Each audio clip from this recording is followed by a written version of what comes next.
Samajwadi party के वरिष्ठ नेता और यूपी के पूर्व कैबिनेट मंत्री आजम खान और उनके बेटे अब्दुल्ला आजम को बड़ा झटका लगा है। इलाहाबाद हाई कोर्ट ने आज दोनों की जमानत अर्जी खारिज कर दी है। क्या पूरा मामला था और कोर्ट ने क्या फैसला दिया है, इस बारे में बात करते हैं। हमारे साथ यूपी सरकार के अपर महाधिवक्ता पीसी श्रीवास्तव जी हैं। सर, ये क्या पूरा मामला था और क्या फैसला आया हुआ है? सन 2014 में जब आजम खां मंत्री थे सपा सरकार में, तो उन्होंने 5 रोड क्लीनिंग मशीनें मंगाई थी नगर पालिका रामपुर के लिए। उन नगर पालिका मशीन जो 5 मंगाई थी, तो कंपनी ने उनमें से 5 के अलावा एक मशीन गिफ्ट के तौर पे दी थी नगर पालिका रामपुर को, अपने प्रमोशन के लिए। वो जो गिफ्ट के तौर पर मशीन आई थी, वो मशीन नगर पालिका रामपुर में यूज न करके आजम खान ने अपनी यूनिवर्सिटी में प्राइवेट तौर पर यूज कर ली थी। जब 19/9/22 को एक वाकर अली साहब ने इस केस के इन्फॉर्मेंट ने एक एफआईआर की कि साहब वो मशीनें आई थी, एक मशीन को आजम खान ने जौहर यूनिवर्सिटी में अपने लिए यूज करते थे, उस मशीन को उन्होंने कहीं उसमें गायब कर दिया है। 2 मुलजिम इसमें पकड़े गए थे किसी और केस में।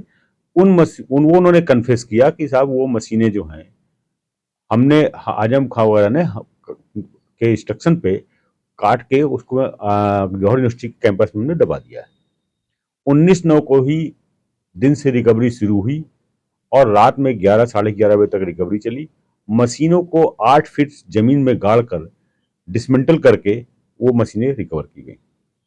और अजहर इसमें एक मुलजिम और हैं, जिसको अजहर नाम उनका है, अजहर खान।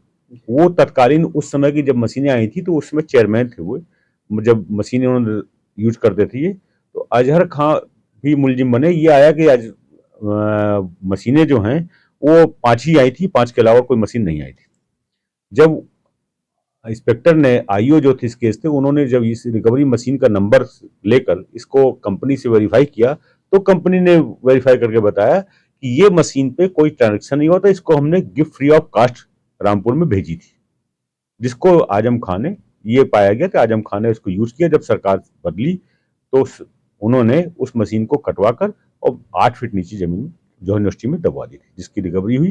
जिस पे रिकवरी करने के बाद इनके ऊपर आजम खां, उनके बेटे अब्दुल्ला आजम खां, तत्कालीन उस समय के चेयरमैन, नगर पालिका चेयरमैन अजहर खां और अन्य के ऊपर एफआईआर हुई।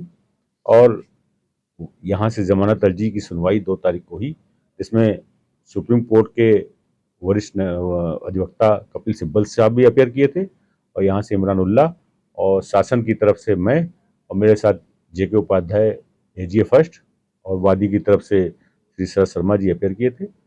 माननीय न्यायालय ने के समझ सुनवाई हुई, और सुनवाई के पश्चात 2 सितंबर को फैसला सुरक्षित हुआ। आज माननीय न्यायालय ने निर्णय दिया है, जिसमें माननीय न्यायालय ने उनकी जमानत अर्जी निरस्त कर दी। आज क्या फैसला कोर्ट ने दिया है? माननीय न्यायालय ने मोहम्मद आजम खां, अब्दुल्ला आजम खां और अजहर खां की जमानत याचिका खारिज कर दी है। अच्छा, जो बचाव पक्ष है उनकी तरफ से क्या दलील दी गई थी और आपकी तरफ से क्या दलीलें पेश की गई थी? उनकी तरफ से दलील ये दी जा रही थी कि साहब 5 मशीनें थी, और नगर पालिका ये कह रही है कि साहब 5 मशीन की रिकॉर्ड है, मेरे पास रिकॉर्ड मेंटेन है, 5 मशीन खड़ी हैं नगर पालिका में। लेकिन इस मशीन को वो डिनाई कर रहे थे, जबकि इस मशीन के लिए कह रहे साहब ये मशीन हमारे नगर पालिका में आई नहीं थी। जबकि जब ये मशीन की रिकवरी हुई, तो कंपनी ने से जब लेटर लिखा गया, कंपनी से वेरीफाई किया गया, तो कंपनी ने कहा नहीं साहब 5 के अलावा ये मशीन हमने फ्री ऑफ कास्ट दिया था, ये फ्री ऑफ कॉस्ट दिया गया था, जो कि आजम खां के इस नंबर की मशीन दी गई थी, और वही नंबर की मशीन आजम जौहर यूनिवर्सिटी के कैंपस से रिकवर की। हाँ, सरकार की तरफ से क्या कुछ कोर्ट में कहा गया था? सरकार की तरफ से हम लोगों ने यही पक्ष रखा कि साहब ये जिस नंबर की मशीन रिकवर हो रही है, वही नंबर की मशीन कंपनी कह रही है कि साहब ये हमने गिफ्ट की थी, वो नंबर की मशीन हमने गिफ्ट की थी, और वही इनसे रिकवरी हो रही है। ये रिकवरी इनके कैंपस से रिकवरी, जौहर यूनिवर्सिटी कैंपस से रिकवरी है, ये इनकी जवाबदेही होती है कि ये मशीन कहां से आ गई।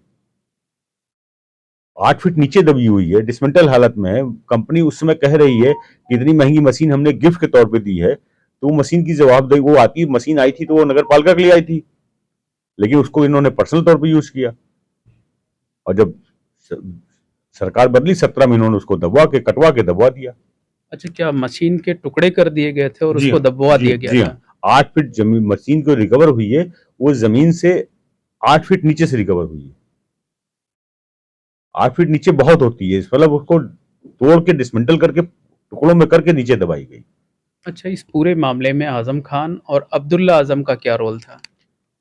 जमीन यूनिवर्सिटी इनकी थी, इन लोगों ने यूनिवर्सिटी इनकी थी, कैंपस इनका था, और वो मशीन आई थी नगर पालिका के यूज के लिए आई थी, रामपुर नगर पालिका के लिए यूज के लिए आई थी। लेकिन उन्होंने एक फ्री की मशीन जब आई तो उसको इन्होंने नगर पालिका के रजिस्टर में दर्ज न करवाकर, या दर्ज करवाया भी, दर्ज होगा भी तब भी उसमें एक मुलजिम इसमें बनना, एक और मुलजिम बना जो कि रिकॉर्ड उसके अंडर में रहता था। इन्होंने उस मशीन को अपने यूज में लिया प्राइवेट में, जो इनको करने के, क्योंकि जवाहर यूनिवर्सिटी नगर पालिका के परिक्षेत्र में भी नहीं आती थी, उसको इन्होंने अपने प्राइवेट तौर पर यूज करना किया शुरू कर दिया।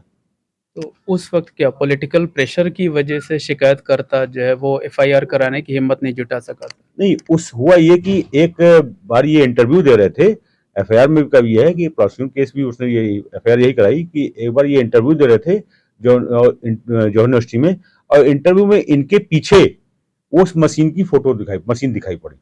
तो ये एक चैनल पे आया, ये बात फोटो आई यूट्यूब पे, तो उसने यही कहा कि साहब वो मशीन और आई थी, वो मशीन नगर पालिका में नहीं है, एक मशीन इन्होंने ही कहीं दबवा रखी है।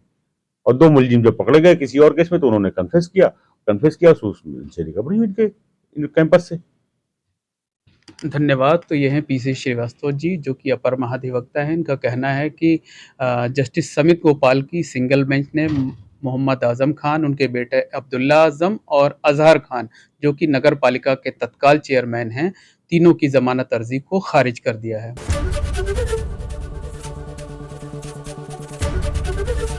एबीपी गंगा, खबर आपकी, जुबान आपकी।